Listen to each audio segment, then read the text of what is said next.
Welcome back, everybody. This is the show that I do sometimes. This is Caleb Tries a Thing. Yo! Okay. We out here trying. But here, Go up trying a thing. okay, can I go beside, can we go outside the bit for a second? Just for a second? Okay. Yeah. You okay? I've had this thing before, but it's just been a while since we've done Caleb Tries a Bit. So I was wondering, could we just do it, but y'all pretend okay, when we get back inside the bit, I'm going to pretend I've never had it before, okay? Okay. So that way, just so y'all know, okay? Caleb, I'm not doing this. I'm not watching you snort cocaine. It's not happening. You know, close enough. Back inside the bit. Everybody, we're going to try this new drink out on the market. It's called Diet Coke. Whoa, it's like Coke, Whoa. but It's like- diet. So actually, How do you fun even fact- diet a beverage? Fun fact, Diet Coke is not supposed to taste like Coke. I can talk about that more in the episode.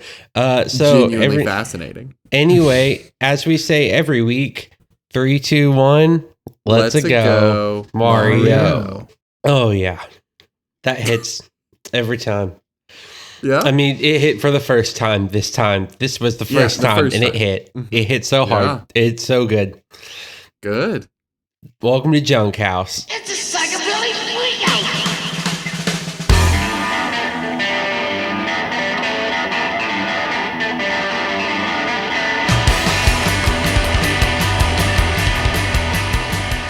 Welcome back, everybody. Hello, welcome to the Junk Oh, House. do you want to know how Diet Coke is not supposed to taste like Coke? Because that's actually like a real thing. Is it because whoa. diets are, I don't know. I don't have a guess. Okay, so here's what happened. The Coca-Cola company in the 80s, right? One of the first diet sodas was called Diet Right, which people think of as like the cheap soda now. It's actually RC Cola's diet version. And that was like one of the big ones. And they pushed it out there, not as like a health food soda, but like a health soda, but they were explicitly like, this is for diabetics. That was what they wanted to push. So then other people started to notice, hey, 0-calorie soda, that's got to be healthy for you. But at the time, we were using a different chemical, and I can't remember the chemical sweetener, but it was a different chemical, not what we use now, which is aspartame. Coke releases their zero sugar, their diet drink, and it's called Tab. And it's pretty popular. People like it. Then people discover that the sweetener we were using is not good for you. And there were actually heavy like links to cancer, unlike aspartame, which people are like, aspartame can give you brain cancer. Yes, at 10,000 times the daily dose every day, it has some cancer-giving effect. Anyway. There are people doing that. There are, but at a moderate level, you're fine. Now, here's what happened. Tab switches to using aspartame as its sweetener. And then Coke releases that as Diet Coke. Not Diet Coke never was supposed to taste like Coke. It was supposed to be its own whole thing, Tab, and then that got turned into Diet Coke, which is why when people are like Coke Zero, Diet Coke, it's just zero sugar Coke either way. No, they taste very different, and that's intentional. So Coke Zero is Coke, but no sugar. Diet Coke is Tab, but with aspartame. Tabspartame. Science rules. That's crazy. I was There's like, so many. yeah. There's so many random, like, small things that have just trickled into giant snowballs that are crazy. Mm-hmm. Like even just the small fact that we call like all facial tissues Kleenex or like Band-Aids. Just one thing that kind of just whoa. You want to know? Yeah. Want to know a real fun one of those linguistic trends that I'm a big fan of? Which Yeah. one? You know, Nimrod, using the term Nimrod as an insult, right? Yeah. That was a thing. So Nimrod is the name of a character in the Bible who was described as a mighty hunter. Nimrod was a mighty, mighty hunter. Looney Tunes comes out.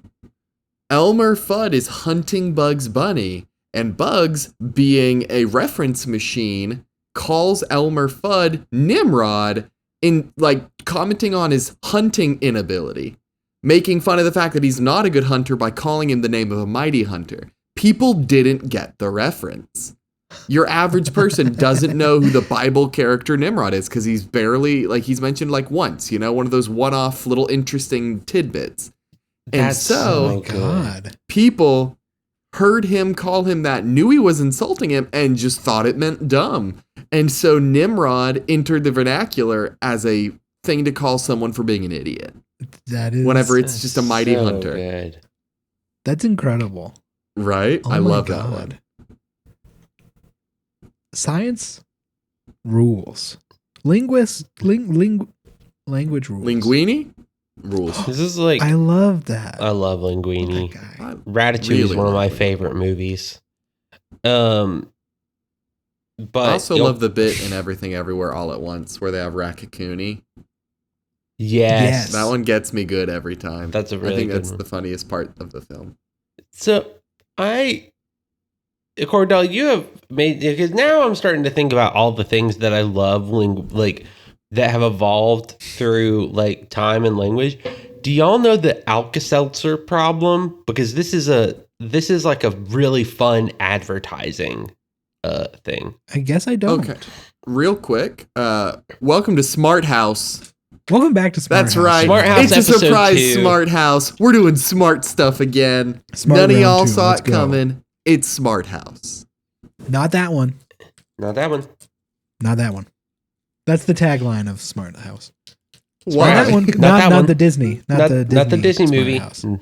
Oh, you're right. I forgot about Smart House. Now I'm scared Not that one. again.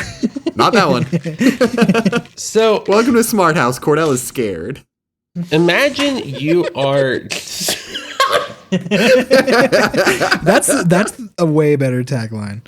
That should be Junghouse's tagline. Cordell is Cordell is Cordell is scared. I kind of want a shirt with that. Is that crazy? I would wear a shirt that says Cordell is scared. Of course I'm Caleb. Cordell is scared. Oh my god. We just need And to Connie's keep also abstracting on that bit over and over until eventually there's no link. There's no discernible way to get back to it. Yeah. Women fish me want fear. I saw a hat and I think I sent it in the Discord. If I didn't, I apologize. But it said, "It's cool that women want me, but I'm pretty sad that fish are scared of me." And Yeah.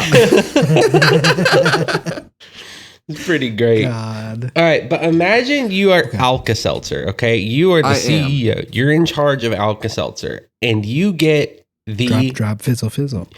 you get the notice that, hey, we need to pick up sales fast. Okay, it's a popular product. People like it. We need to pick up sales, but we can't change the formula. What do Okay. you do? What you do is you introduce a tagline, a slogan that makes people believe you need 2 Alka-Seltzer in your glass of water, not 1. Did I inadvertently do it? Yeah, pop, Wow. fizz, fizz. Oh, what a relief it is. Makes people subliminally think you need to put 2 Alka-Seltzer in there. And then all of the advertising they do Shows 2 going in there. So I now, just think, even though the recommended dose is 1, everybody thinks they need to do 2. can I be honest about something? Huh. Uh-oh. I'm not sure what Alka-Seltzer's for. It's basically like a water my understanding is it's like Tums, but water soluble. So it's like baking soda water, but It's called their common brands aspirin chilled. It's aspirin. oh, it's like a water Oh. soluble. Okay. Interesting. Okay. Huh. Do you think we only need Interesting. 1 aspirin? And we just Maybe talk to your doctor on that one. But No, I'm going to start cutting Yeah, every yeah. pill in half. Welcome to Smart House. Don't trust doctors. I love that. See- That's crazy, though. yeah. Advertising is so insane. Can I? That was part of the reason I originally started thinking of the bit that we haven't done in a while, and I don't have a list prepared of, but your slogan is shit, so let's take a look at it, is because like advertising is kind of insane how much it runs and controls like how we think of things. Yeah. Okay. Um, So I was gonna say that like, do you ever stop and consider how much of American culture has entirely been generated by advertisement? Like So much. American culture at its core is what it was advertised to be. When people think of nostalgia, they think of advertisements, not what life was like. They think of what movies made life look like. You know, like they think of ads in magazines. They don't think of like life or even Santa Claus. The modern Saint Nick was a Coca-Cola ad. Yeah. That's why you Yeah, ran. the whole Yeah. Yeah, Like that's why old he's- world Santas were just Santa until Coca-Cola came along. I mean, even what's it called? Oh, the idea of engagement rings started as way. an advertising thing. No Yes, way. it was I cannot remember the firm, but there was a diamond sales firm that released an advertisement that effectively said you don't love her unless you get her a diamond. Damn. And prior to that, like engagement was just like, hey, you want to get married? And that was it. Okay, well, Whoa. so to put a little bit of nuance, engagement ring, also known as a betrothal ring, indicated the person is engaged to be married. It has been common in Western countries since at least the time of the Roman Empire. They began to feature diamonds during the Renaissance, although most commoners could not afford to get them. Yeah, so there have been like markings for engagement for a long time, and Western cultures had the idea of betrothal rings, like something to wear as a symbol. But Not diamonds. oh, so here's what happened. The popularity of diamond engagement rings declined after World War I, even more so than after the Great Depression. And so the Diamond Cartel De Beers began a marketing campaign that would have a major impact on engagement rings. So that's what it is. Their marketing brought back diamonds and engagement rings. Whoa. Whoa. Man. Yeah. And I just want to build a bear, you know? Oh, you gotta have a Build-A-Bear. Gotta have a Build-A-Bear. Engagement Build-A-Bears? Way cheaper. That'd I be think- pretty cute. I think that masculinity has been hampering diamond sales, and here's why. Okay, yeah. If it weren't feminine to have diamond jewelry, men would be covered in it. And It's so- the hardest material. Yeah, it's super tough and durable and manly. Like if toxic masculinity weren't around, if misogyny weren't a thing, diamond sales would be through the roof. So I think we could positively influence gender dynamics and roles in this country by convincing advertisers there's money on the table by gendering products. Huh. If we tell them, you know what, engagement rings aren't just for girls. Men, show your girl that you're committed by showing everyone you're committed. And then suddenly, dudes are getting engagement rings too. You've doubled your profits. True. I think there's money on the table here. And I mean, That's how we make our first million. that's it. we go are with the pretty big close hit. to making our first million. We are very close. And this is how we do it. This is how we do it. This is the moment. Man diamonds. Have y'all ever? Okay, so man diamonds that's a really good idea from you, Cordell. What if we all think of $1 million idea right now? How are we going to create $1 million? Okay. Are you meaning like print it or like an actual like pitch? And are you like yes. a product or like just something that would make just anything that would make us anything that would make us $1 million. Man, this smart house is turning into a finance house, if you know what I mean. Welcome to Finance House. That's this is okay. Cordell is still scared in this subcategory. Okay, I'm not. I don't have a new product, but I have a campaign. I have a campaign idea. Does that count? That works. I think we need to campaign for straight men that bidets are not gay. I think too many straight men do not own a bidet and have stank asses because they don't want anything touching their bums and they think it is gay. I think we do a campaign to reverse that. It's manly to have a bidet. It's straight to have a bidet. You're hitting on something that's another one of my favorite. This was a failed advertisement thing that y'all may remember this because I know I do. In like 2009, 2000 to 2012, so we're talking that era, there was a string of advertisements for a run they did that was called Dr. Pepper 10. And they had like Pepsi 10, Coke 10. And the idea was that it was only 10 calories and it had a lot less sugar.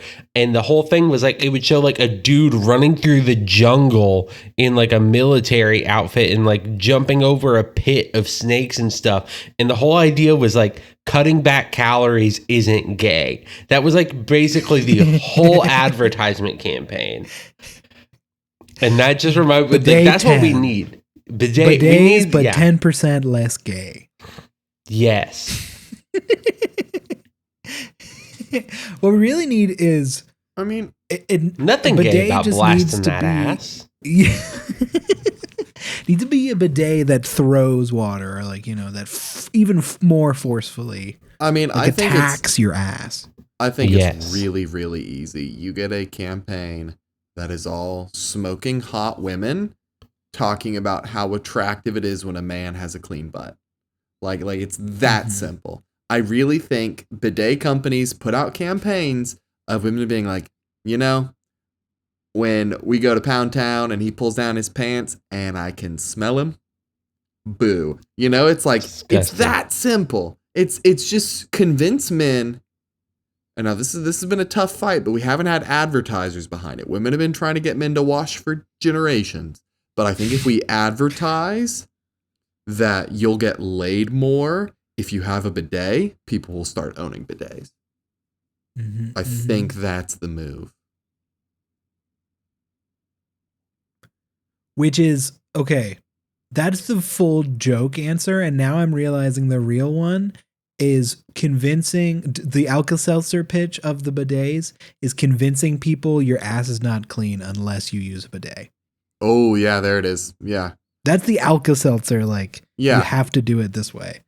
And what it is, because that's a twofold mission. You're right.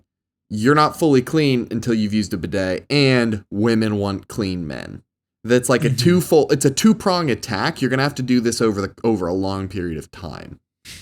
Yeah, the hot women is intercepting the you're not clean without a bidet. Yeah. Like that's the main one that you're focusing on, but you're getting the double Alka-Seltzer.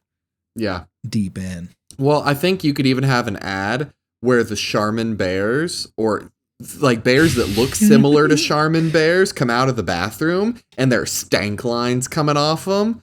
And then a sexy bear comes in and gives them a bidet. And then suddenly next time they come out of the bathroom, they're thrilled and they don't stank anymore. And the Charmin bears aren't bad anymore and that they get laid.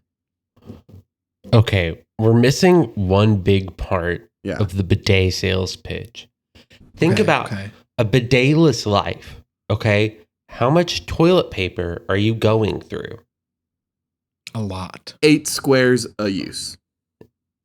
Now, what if I told you, Cordell, 8 squares, that's a good number. Okay, 8 squares a use. I've What if I moderated told it you, significant. you add a bidet to your life, you can cut that to 1/4. You can cut that to 2 squares a use. You're lying to me. It I'm doesn't not. come out that clean, Caleb. It just No, doesn't. no, because here's the thing. It can't. What? You bidet, and then you just use 2 squares, dry yourself up a So little bit. you go bidet on your day. before you wipe? Yes, yeah, you bidet before you wipe. I was going to be bideting after I wipe. This saved me No. a lot of money. Exactly. Bidet before you wipe, save money. Because what's cheaper? A little splash of water That's true. or a bunch of toilet paper. You're And right. then here's the thing. Your best toilet paper brand, you can afford that a little more expensive toilet paper now. Treat yourself even more. Oh, get some of that real soft toilet Get some of paper. that quilted northern. Get some 8-ply toilet paper up in here. You know what? 8-ply. Maybe you only need 1 sheet of 8-ply. Oh, wow. Honestly, it Crazy. would absorb all of the water immediately. Yeah. Just- It would. Exactly. It would. So I don't have the bidets driest, save cleanest you money in the long run. Yeah, I mean, women want a clean butt. they do. And here's the most important thing. It's not gay to get your ass blasted. It's not good to get your ass blasted. Or So get your we've ass got blown the- on, because some bidets dry your ass for you and you don't That's even true. need to use paper. Some of them have a drying function. Also, there is an element we lean into. Now, this is going to require a little bit of extra incepting here. Okay. But there is this distinct, there are two competing messages about Europe, right? In American culture, yeah. Europeans are pretty gay, but Uh-huh. Europeans are also pretty fancy and cool and worth emulating, right? Like we are Mhm. simultaneously torn between loving Europeans and thinking they're pretty queer. So Let's be real. Europeans could be more gay. they could Could be afford more to gay. be They gayer. could be more gay. I think America's Especially actually in the UK. outproducing the gays. I think we're I doing agree. better here. But you add in a layer of this of like, hey, Europeans use bidets. They've done it longer than us. Europeans are always using bidets. They're the peak of culture, but you really got to overcome the to access the Europeans are cool market. You have to overcome the Europeans are a little gay. So it might be too much for our first. It might be too much for our first outing for getting bidet sales. It's not. Because you know who's European, who is perceived as one of the manliest men of all time? That guy that played Hodor in Game of Thrones. We just get him to say he Oh, uses a yeah. bidet. So we get European men With to Get say the that they manliest use European bidets. men. Sexy Yeah. European men getting just covered by sexy European women Yeah. Using I use bidets. bidet. using bidets, and they're saving money. Wow, this is a big deal. We So, really I think we did it. yeah. We I cracked think bidets. we did it. So, Sammy, your $1 million idea works out. Sammy, you got it, girl. Before we move on to the next $1 million idea, how about we read reviews that are really bad so we can guess the movies? Yo, This is a special Smart House edition, okay? Because this is what I have done. This is what I've done. We have 1, 2, 3, 4. We have 4 movies. 4 Okay. different movies. I have Wow. 1 review for each of the movies. Okay. Here's the stipulation. All of these are half stars, and all of these are from us. I have 2 Caleb reviews. These are all of the half-star no. reviews that we have ever done. So I have 2 Caleb half-star reviews. Cordell, you didn't write anything, so it's going to be a little bit hard, but you have a single half-star review that you have to try and remember. you know and what? then If you you'll have give to me a guess what minute, mine I'm is. gonna write it, and we'll just have Caleb guess that one. Okay, because do you already know what it is? I'm fairly certain I do. Yeah. Okay. I- Well, how I about just- just go ahead and try and guess it, Oh well, no, or text me just to make sure. I want to This see. is I want to so see if you can good. guess it without looking at it before. I have very few letterboxed reviews. Which Here's the fun- which should make it easy. It Here's should, the fun part but for I'm me. also dumb. Letterboxd logged itself out on my phone, and I cannot remember my password, so I can't even go back to my Letterboxd and check real quick. Okay, good. And then after this, you can go on the website and forget your password so you can get back in. Yeah. Cordell has texted me, and he is correct. That is his only half-star movie. Yeah, review. yeah. So we will start with Caleb while Cordell. Do you is want me to doing write a this. review? Yes, please. Because Okay. we will. Caleb, do you want to guess Cordell's with a Yeah, review? absolutely. Okay. Yeah. Okay, Here Sammy, is- real quick. I'm sorry. Do you want me to try to be coy or to give what my actual half-star review would be? Give your actual half-star review. Okay. We want your true emotions. Caleb, Yeah. and Cordell, if you would like to guess, you can, of course. This is your half-star review. I literally feel nothing but contempt for this movie.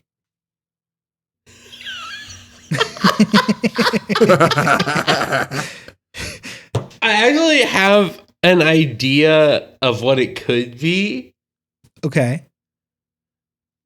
Do you want to see what Cordell thinks it is before Yeah. you say that, though? Okay. Read the review one more time. I literally feel nothing but contempt for this movie.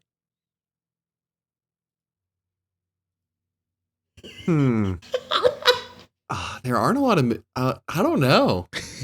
I'm gonna need I'm gonna need a little bit more information before I can pinpoint this.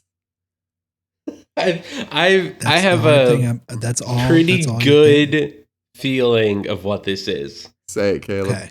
Okay. I feel like this Ready. is the live action Transformers movie. It is not. Oh, okay. This wouldn't happen to be League of Extraordinary Gentlemen, would it? No, it is not. It Here's probably the would hint. get that Here's the review. hint I'll give you. Okay. Came out in 2023. Oh, Oh, a newer film. it I came out in literally 20. feel nothing but contempt for this movie. This wouldn't be Madam Web, would it? Because I feel like I would have given that 5 stars as Yeah, a you would've joke, loved that. honestly. It is not. Let me see if you have reviewed Madam Web, though, because that's actually really funny. 20. Oh, God. It's Wonka. It's got to be Wonka. I hate Oh, that there it movie. is. The movie I hate- Wonka. Oh, God. I hated that Was that movie. You gave 2023? Madam Web. You gave Madam Web a full 5 stars and gave the review. Her web really does connect us all. Okay, good. I was right. Here's mine. Mine's easy, but I'm gonna read the whole thing because why the hell not?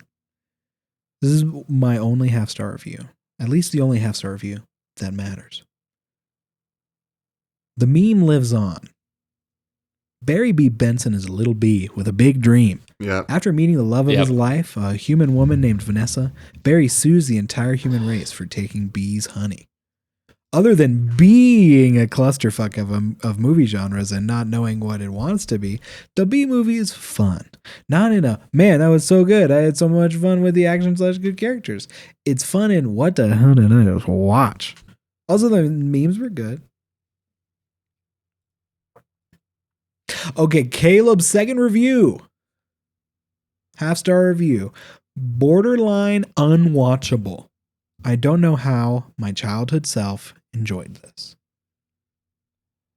Oh, what movie did I really like when I was a kid?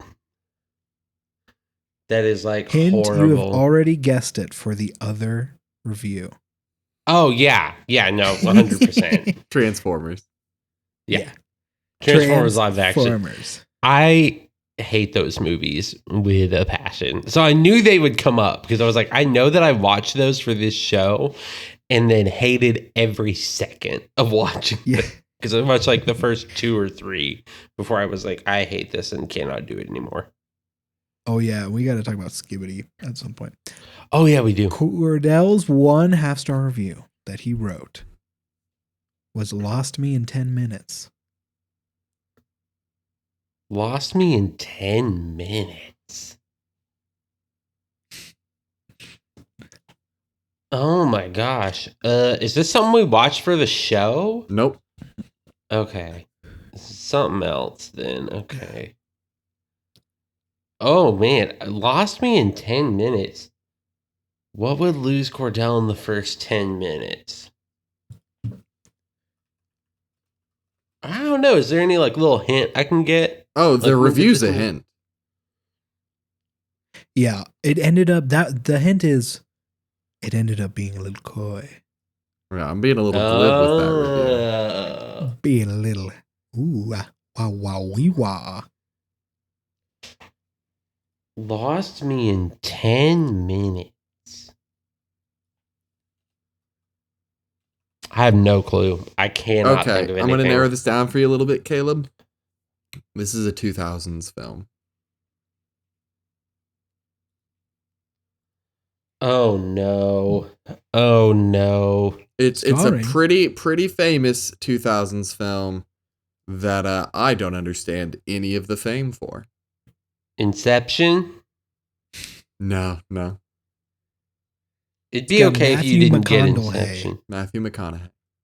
Matthew McConaughey. Mhm. Mhm. In the Matthew Bay. in the 2000s.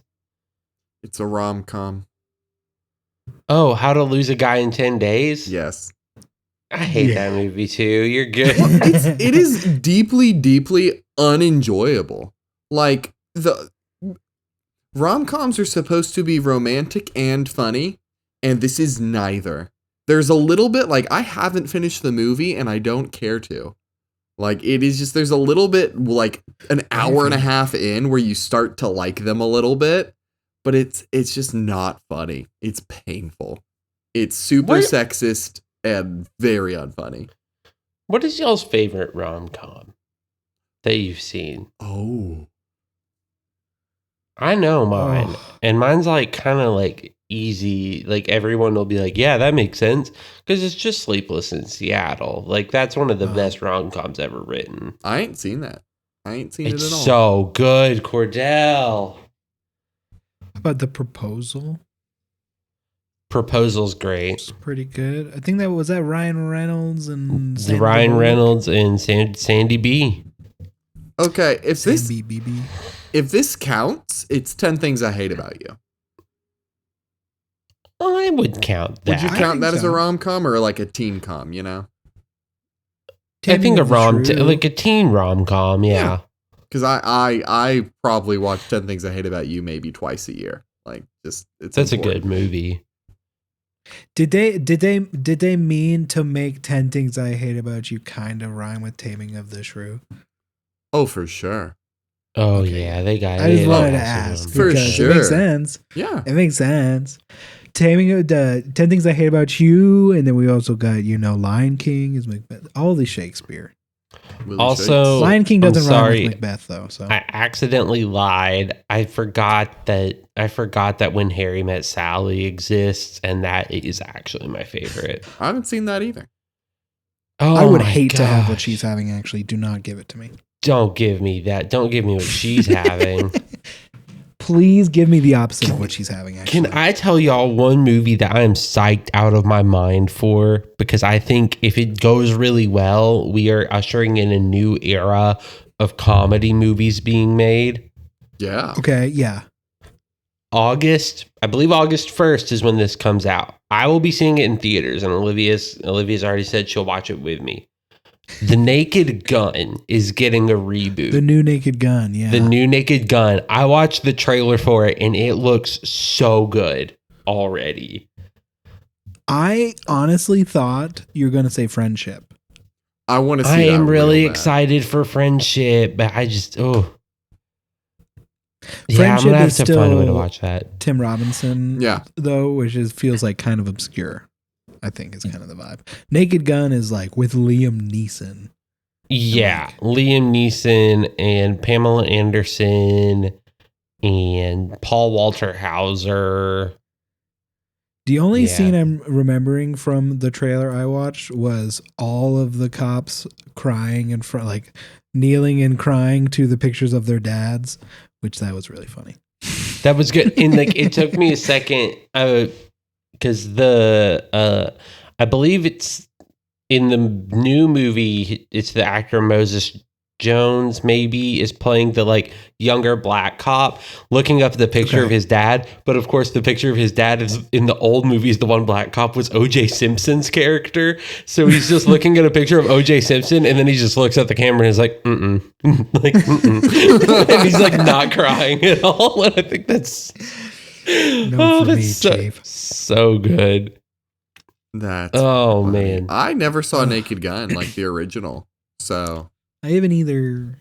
it's streaming on Paramount is it? Plus. Yes. Okay. All But three of the first ones are. Yeah, but it's that same genre of like Airplane, Top Secret, like that. Yeah, I mean, that's what. So the original Naked Gun movies. I'm trying to find the. It was like Abraham Zucker was the people that made it, and they made Airplane, and that's where they met Leslie Nielsen. Yeah. And they loved working with him so much that they wrote the Naked Gun movies just to work with him more. Okay. And it's so the plot of the original Naked Gun movie, just so y'all know what like stupid craziness is going on, is a group of international spies are trying to plan a terrorist attack in America to basically just to like make everybody stop liking America, and basically plan a terrorist attack that looks like America did it. And okay. So that way everyone hates America. And then the hilarity ensues when Leslie Nielsen's Lieutenant Frank Drebin is assigned as the security guard, and like the police squad is the name of like the agency, is assigned to protect Queen Elizabeth as she is visiting America. Okay. So that is like the basics of the plot. Is that Ricardo Montalban, who y'all might remember as Grandpa from the Spy Kids movies, he's the also main villain. Come on. Also Khan, but he is the main villain in the Naked Gun original movie. Oh, really? And he's so good. Wait, so you're telling me that the toy maker was actually the Naked Gun the entire time? The toy maker. Maker. I like Absolutely. that being my man Sly. He's so good. Okay, so we've got $2 more $1 million pitches that we got to get through. We got too many more. We got pitches. two more. Too many more. The first one, we knocked bidets out of the park. We did. We knocked bidets out of the park. Now I have $1 million idea. And this one actually, Cordell, this could really benefit you. Oh. This is my pitch, and it's a campaign similar to Sammy's, and I think it speaks for itself. We need to find a way that we can say therapy is for everyone. Yeah. That's it. That's the idea, because I think there is a stigma around like you only go to therapy when something's wrong. Yeah. When sometimes it's nice when nothing's really going wrong, but you have somebody who you're paying just to be excited with, and they get to be excited with you, or when nothing's going wrong and you just need to talk about stuff that isn't going wrong now but did go wrong and figure it out. So I want to twist this a little bit. Put a little spin here. Hit me with it. We call it preventative. The idea being that like, hey, therapy is not just for like, oh, my life is falling apart, but just like you go to a doctor for a checkup, sometimes like everyone can improve on their own self-care practices. Everyone can work on understanding themselves on a deeper level, growing, like just like how you might want to work out just to be in good shape. You want to improve your mental health just for the sake of having better mental health. Like learning good skills just for the sake of it. You could do like, I think that's kind of the pitch of you don't have to wait till anything's wrong. You go to the gym without needing to be sick, you know? You get checkups with the doctor. Get a checkup with the therapist. Okay, but how do we gamify it? How do we get microtransactions in there? You know what? I do think the most important part of therapy is the microtransactions. I think mental health is worse when you don't have to pay money a little bit all the time and don't have advertisements in your face. If your therapist isn't holding an iPad up to you after you finish crying and saying, "How much do you want to tip me?" I don't want to go. No, wait. Here. Oh, wait. Actually, dystopian bullshit. Okay. Actually, but here's a good spin on it. So the studies have shown that in the case of like traumatic events, like in a car wreck or something, people who play like Tetris or something recover faster. Ooh. Because there's something about like being able to like literally like just shut off parts of your brain, and you know you can talk without really thinking about it because you're focusing on Tetris. So video game therapy. You know what you do? You just load in, you and your therapist load into a game, and you're playing Fortnite duos. And so you're still sitting there, and your therapist is still sniping somebody from across, and you're like, "Hell yeah, dude, proud of you. Good job on your 12." Because then it's also promoting better communication. And then you can be like, you're like running across the field and be like, "Yeah, my dad was kind of shitty." That's Well, and then Cordell gets to play Fortnite. So yeah. Wow. So I unironically have been looking for easy to teach games to have in my office for when I'm a therapist. Like, because sometimes you like the common one is chess or checkers, but I think that's a little bit basic. So like, I want to get some good, easy, good looking games in an office.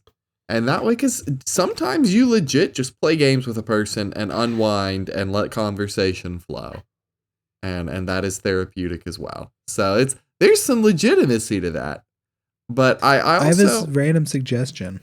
What? Have you ever heard of Hues and Cues? I have. That one's fun. That's a good game. That could be really That's fun a good with one. Some patience. I like that. I have a few good ideas for some games. Oh, yeah. I mean, here's the thing. You advertise what'd you say? Dark Souls. That's it. That's therapeutic, baby. Mm-hmm, mm-hmm. If you do this, you advertise you advertise that the therapist has a wall of games, and you just pick whatever game you want to play when you come in.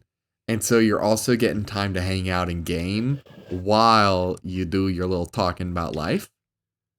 Okay, unironically, Cordell, if you were wanting to build a wall of games, video and board alike, to have in your office, I would gladly donate games to that because I actually think that's a great idea.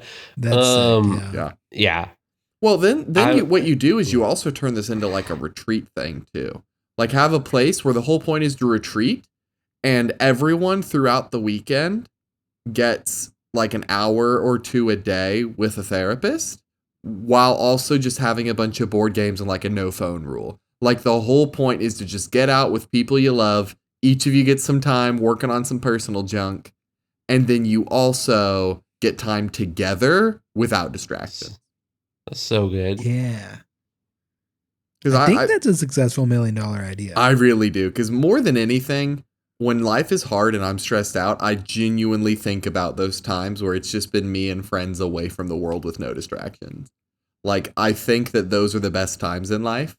And if you can have a business that provides that with a little bit of therapy and processing, that's money. I really think I think is some games that have to go be part of that collection, but also B, like in the retreat sense, but also B, the games I think of when I'm thinking of like I'm really stressed and I start thinking about times I had fun with friends and we did everything with the world. It's Jackbox. Oh yeah, it is playing Jackbox games. Got every with Jackbox a bunch of game. friends. You would have to do like little like iPad tablet things connected to the TV to help get past the no phone rule. But I think that'd be dope. Yeah. But yeah, Creative Minecraft. some Minecrafting. Man, just have Also, like kinetic games like Jenga and stuff to get your mind engaged. But then you also have like Q's and Q's. You have like just party games that get people talking and thinking. Like I do think there's $1 million there. Yeah. Therapies for everyone. Therapies for everyone. Dang. That's good. Also, I was joking. I don't think. Well, Dark Souls might be good. Some people get therapy from Dark Souls and Souls-like games. I know for me, those are nothing but rage-inducing monsters that make me want to I never. You know, some people are like, I threw my controller against the wall, or like I broke my controller in half. I never really felt that until I played Dark Souls, and then I was like, no, I get it. Yeah. I get it. I think Dark Souls could be fun. Couples therapy. You know what is actually a very fun game for couples? And I've played this with friends mostly. I have not played It Takes Two yet. I would like to. But Keep Talking and No One Explodes. Do y'all remember that game? Ooh. I've heard about it. I never got to play. I used to play it with, mostly I've played it with friends, but like, it gets frustrating because essentially for listeners, if you've never heard of this game, one person is sitting at a computer and in front of them on the computer is a bomb that they can click to control and move and, interact with. And the other person is not allowed to look at the computer screen at all. And they have a printed book, ideally, with all the instructions on how to defuse said bomb. That's so good. And so you're relying on one person to describe to you, hey, there is a timer. Below the timer, there is this serial number. And then the other person is having to look like, okay, there's a vowel in the third space. What does that mean? There's this, there's that. And they're having to like decode what this means. And then it's like, it's so good. And it's such like a fun way to see like how communicative are you? How good are you at listening? How good are you at telling somebody what's actually going on? Yeah. Yeah. And you can play it in VR too, so it makes you feel like you're actually trying to explode. That is true. You can play it in VR. I forgot about that. I Caleb, really got a little bit though. What's Caleb's? We have one more idea. We have to get to. Oh yeah, I guess my idea spawned the actual $1 million idea from Cordell of the Gamers Retreat. Well, that was I don't know. I still view that as kind of Caleb's idea. I riffed on it, but my idea was going to center on recreating third places. Like, we have to. Yes. Frankly, I mourn those all the time when I want to not be at home and not be at work. But I have nowhere to go that doesn't cost me money. Or if it does, it's not designed for people to just hang out. It's what I love about coffee shops. You can go and while away the hours. So like my pitch, my $1 million pitch is a franchise that mostly is just concerned with getting large buildings, like warehouse-sized buildings, and making them worth spending time in, having refreshments, having board game walls, having video game areas, just having a place where people can go, putting an outdoor portion where there's skate parks and stuff, like just literally doing it and like pay a $5 cover charge to come hang out. Like or keep it cheap or have some way to make it make money and stay open while also being incredibly cheap and welcoming. Alternatively, no cover charge, but if you have a warehouse-sized space, you probably have a big parking lot, right? Yeah. Blocking off sections where local vendors or food trucks can rent the spaces. Ooh. And then, Ooh. you've got the video games inside. So, like, you don't even need to have refreshments or stuff, or you can have like a small concession type Yeah. thing. But relying on, let's say, different vendors come in and rent that space to sell their stuff, ideally, for some food trucks, maybe there's some people that are trying to sell their new game that they're trying to test out. Yeah. And maybe they're not selling anything, but they're renting it and being like, y'all are going to, if you can like play this game and then here's a sheet of paper, if you can write down what you think and give me feedback. Yeah. Like that could be how you make it profitable or non-profit, either way. Like, Yeah, well, that's the tricky thing is, right? Like you need to bring in some form of money to keep the lights on. Right. And you can make it a crowdfunded type of thing, or ideally I just have enough money to open these up and run them at a loss and just consider it a good gift to the world, That's the ideal situation. But if we have to monetize, if we have to make some sort of way to keep the lights on because I don't have infinite resources, then that's where I think we get into like a cover charge sort of scenario. Like there's a spot in Little Rock that's a board game cafe. And they have food and refreshments, and there's a $5 cover charge. And I love going there because for $5 per person, you get to hang out as long as you want, play as many games as you want, and get food if you want to, and get drinks if you want to, get coffee if you want to. Like, you partner with local groups and local places, and even like, hey, there's this cool coffee shop in town. Okay, we'll have a booth in the warehouse where they set up shop, and while we're open, they're open. And maybe they pay us rent to be in there. Yeah. And so maybe rather than charging the people, you get paid rent by the companies that are in there. And so people have the option to just come hang out, but then you make it worth their while to buy drinks and buy beverages. And like, maybe there's spaces where they can just chill. And then you have an area where if you want to go play these games, you pay $5 over there. Or you like rent out the game space for an hour or two. Like just things like that. I think that's a really good way to have, you have trivia nights. You have all sorts of event spaces. Like you just make it a place for people to just be. And to build community and to enjoy time. That's my $1 million idea. Yeah. I'd kill for I think that. That'd be so good. we do Caleb and I's at the same time, and we put all of our million into your $1 million. That's it. Yeah. Because mine's an idea that'll probably cost $1 million, but be worth it. Exactly. Man. But even like having it be called like the third space is like a really, because then that just gets, everyone knows exactly what that is. Yeah. All right. Like the cool. intent is there. It's clear. It's obvious. And you make it like, hey, we partner with local small businesses, coffee shops. We partner with like local breweries. Like the whole point is to just have a space to be, have an area for kids to play in, like have all sorts of stuff. And to just take advantage of all those huge useless buildings that are all over the place with big empty parking lots and make them something worthwhile for people. Because like when we talk about this is a bit of a like soapbox for me, but like mental health, right?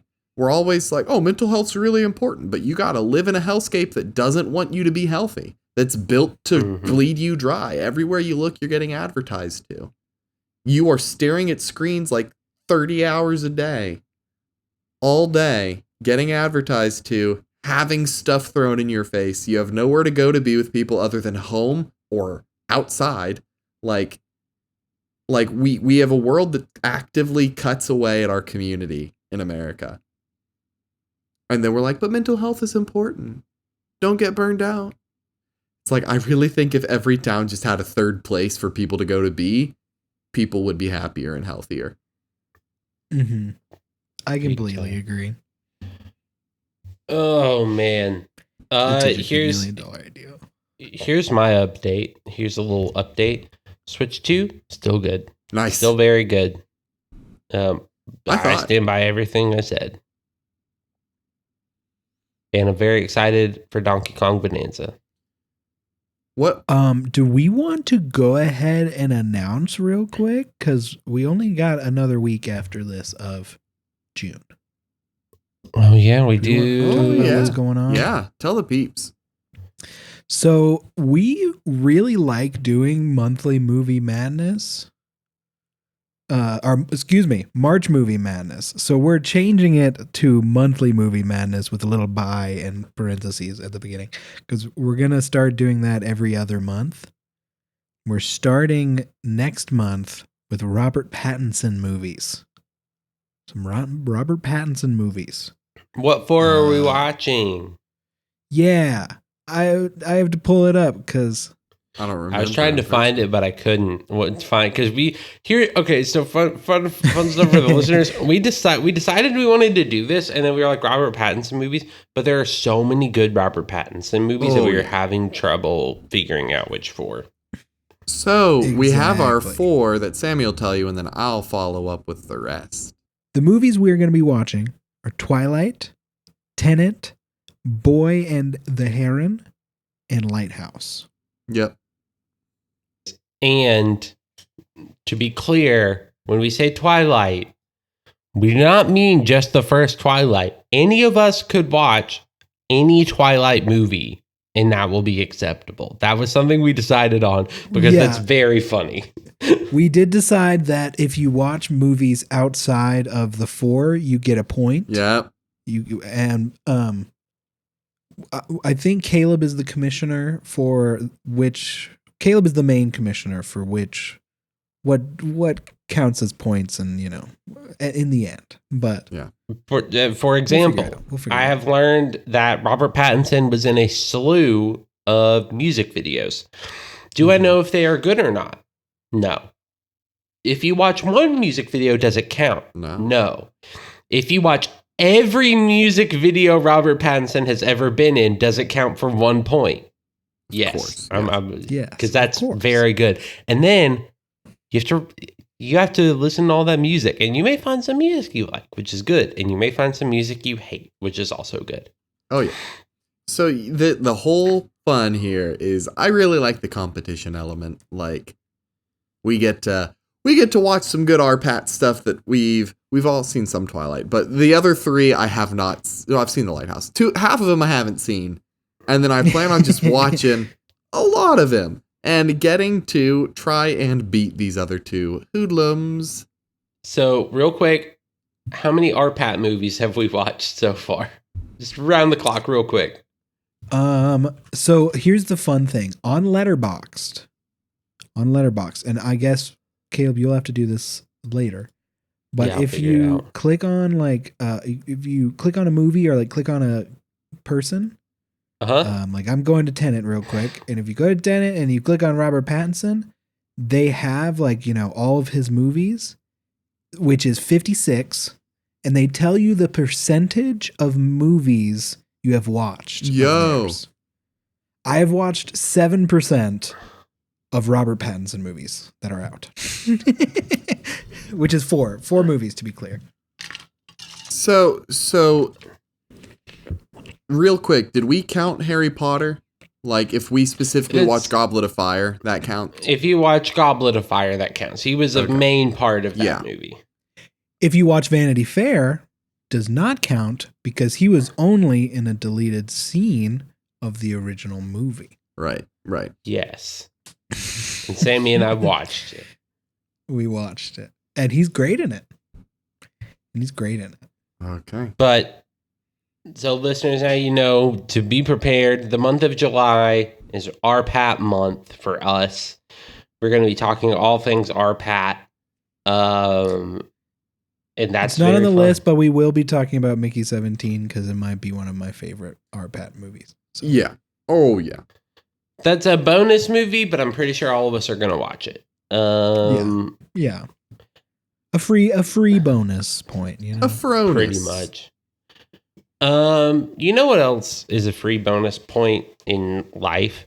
It's when you listen to Psychobilly Freak Out by the Reverend Horton Heat. That's because true. It gives you a little pep in your step, and you can listen to it by listening to the show, which is free because it's our opening and closing theme song. Reverend Horton Heat, smoke 'em if you got 'em. I don't remember if I said that part, so there you go. And rock. It's a Psychobilly Freak Out. If you want to psycho Billy the freakouts like us all day, every day, you should check us out on Spotify and Apple Podcasts. It would be great if you reviewed us. So give us a yeah. We have a YouTube. Give us a thumbs up on there. Give us a yeah on there. Comment.